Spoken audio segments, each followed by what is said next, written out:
as the administration seems to hope, he can implement enough reforms to get through this moment. Is that realistic? I don't think that's realistic. What could be realistic is that Mubarak himself becomes convinced, with outside advice, that it is in his interest as well as in Egypt's interest that he goes, and that he sets in motion a process which facilitates that. I think the alternatives otherwise are much tougher. Either the army cracks down and the populace increasingly turns to fundamentalism, radicalism in reaction to the crackdown, or the regime perpetuates itself and an explosion comes later and even more violently. Okay. And it goes on from there. Notice how they fed the sounds of rioting and chanting. That reminds me of Chicago last week said to make everybody happier, they're going to put up broadcasting towers that play the sound of tweeting and singing and chirping birds. See, the mindset is we're creatures in a laboratory. We're creatures on a slide in a petri dish. And they're the social engineers manipulating us. But exactly as I said Sunday, once they began to admit that they were orchestrating this, the globalists, that they knew that there was a trigger coming for true freedom in Egypt.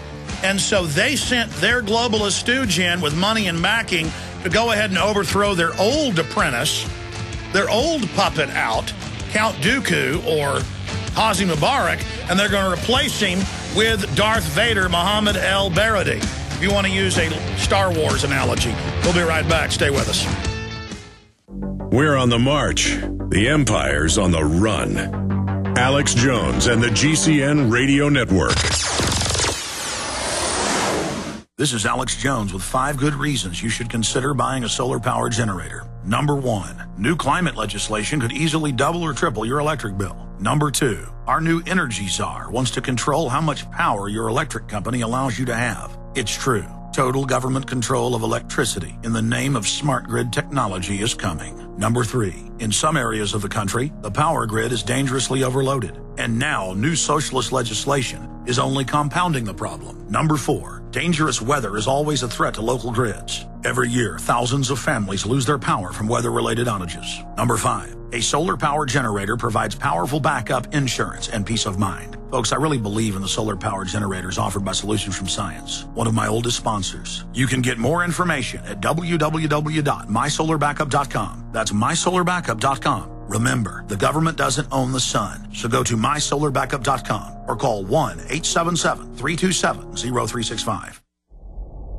Hundreds of nations have fallen to tyranny in the last century alone. This is our last chance to not relive history. As we're finishing off this agenda, they'll be pulling the rug from underneath Americans at home. They have tremendous influence on our president and Congress, and they really are calling the shots. I think it's incumbent upon all of us as American citizens to pay attention. Fall of the Republic identifies the enemies of our nation, the criminal offshore cartel, hell-bent on destroying sovereignty, and on its ashes constructing world government. Tim Geithner, Bernanke, they're arsonists. They're asking for more matches. And the Congress is saying, who do we make the check out to? Today, seems like nobody does care. And right now in Washington, D.C., we have seen a fall of the Republic.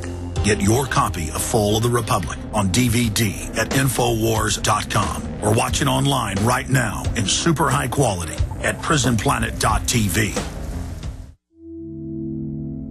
Hi folks, this is Alex Jones and I want to tell you about the Silver Lungs generator. Now you can produce pure and endless colloidal silver and deliver the solution directly into the bloodstream by breathing the solution through the lungs.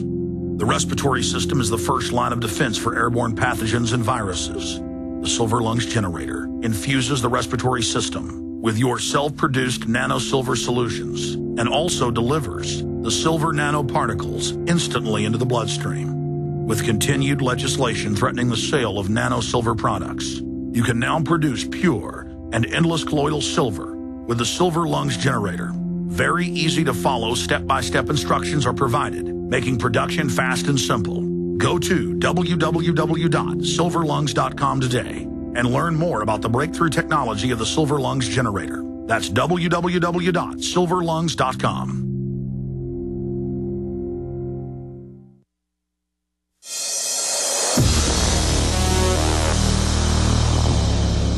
devastating globalist lies, exposing the mainstream media's propaganda machine, tirelessly waging war on corruption, from deep in the heart of FEMA Region 6 in Austin, Texas, transmitting worldwide, it's Alex Jones. If you are receiving this transmission, you are the resistance. We see the Earth from here. It's a private banking cartel playing nations, races, religions off against each other. They then pose as the arbiter or the referee and the financiers to fix the crises that they create or that they energize. And so by Saturday and then by Sunday, it began to become completely, absolutely clear that the establishment knew that Egypt was on the edge of revolt because the IMF and World Bank in the last year had ordered them to institute austerity measures right at half their population making under $2 a day. Many of their people starving or malnourished. The UN coming in saying they'd give them more money if they engaged in sterilization and abortion. That's been a big fight. And Hosni Mubarak could not, even though he's a dictator, he could not force that on the Egyptians. So the globalists have blocked Egypt from industrializing, which would have caused them to stop having as many children that the globalists think is so dangerous. And so while blocking their development, which then triggers larger populations in every case, then they come in and demand that the abortion and the other eugenics operations be carried out. And that's clearly one of the main reasons the UN has been critical of the regime in their 20 years of demands that they get busy killing their people like China has done. So extremely serious situation there. And so they know that the people were about to rebel and take their nation back. That's seen as radical. Can't actually have a Middle Eastern country run by the people. And so in comes this Mohammed El-Baradei, top globalist, top UN minion, top eugenicist, to carry out that operation. But then the U.S. has to tacitly approve of Hosni Mubarak so the population doesn't wake up to what's happening and actually give Mubarak support once they realize that that's the dictator now out of favor with the New World Order. And undoubtedly what they're about to get is going to be a lot worse. So the globalists put gas on the fire, fuel on the fire, accelerant on the blaze by making them cut the food allowances that, again, right at half the population is surviving on. And so you see millions of very lean people on the verge of starvation, malnutrition epidemic, hitting the streets for food. And don't worry, the man on the white horse arrives.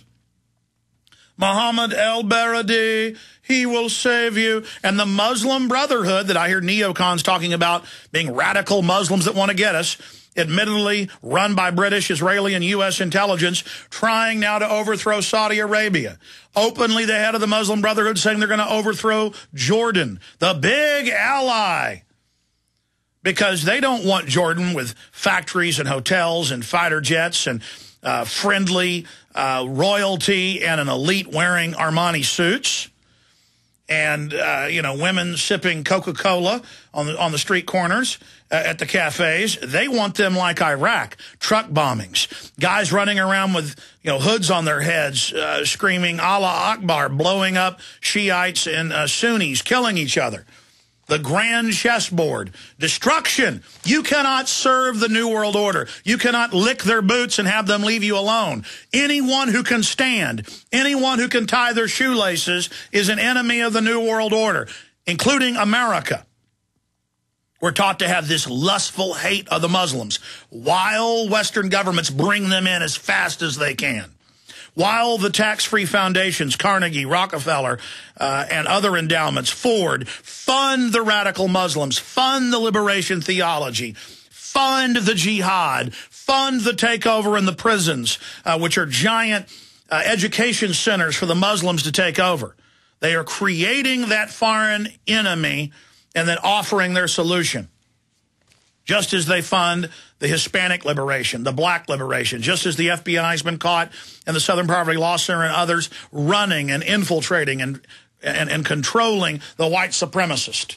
And that's why the white supremacists, whether they know it or not, some of them are useful idiots at the bottom, hate this show so much because I call them out when it constantly gets revealed in lawsuits and court hearings that in every case, the commanders, the leaders of the Aryan nations, the commanders, the leaders of the white supremacist, of the Klan, of the Elohim city, of these marches through minority areas of cities, they're not infiltrated by feds, they are run by feds to make us fight with each other. Mecha, La Raza, Ku Klux Klan, Aryan Nations, Hal Turner, all of it to get us at each other's throats while the new world order brings in its tyranny. It's called balkanization, divide and conquer.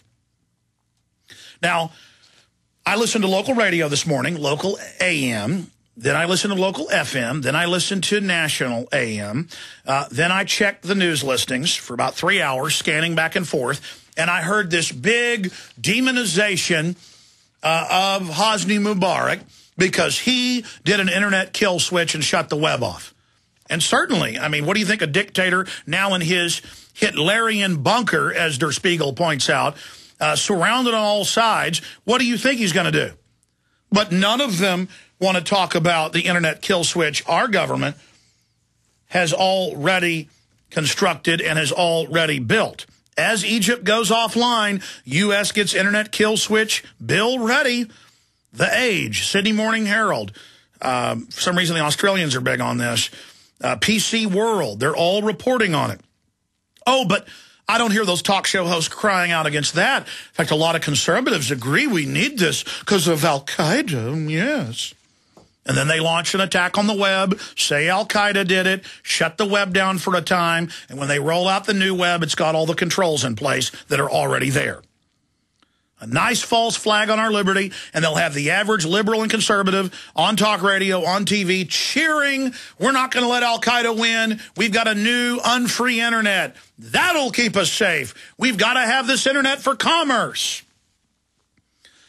As Egypt's government attempts to crack down on street protests by shutting down internet and mobile phone services, the U.S. is preparing to reintroduce a bill that could be used to shut down the internet. Yeah, I've got Lieberman, Jay Rockefeller, Obama all saying, while China's got it, we need to be able to shut the web off to protect it during a Chinese attack or an Al-Qaeda attack. Oh, yes. Oh. Mm-hmm. Then they lie and say, oh, they can shut off red lights. Oh, they can shut off respirators. None of that by law can be hooked into the internet. Oh, you can go up to a terminal on the side of the road and reprogram a sign if you've got the skills. One sign.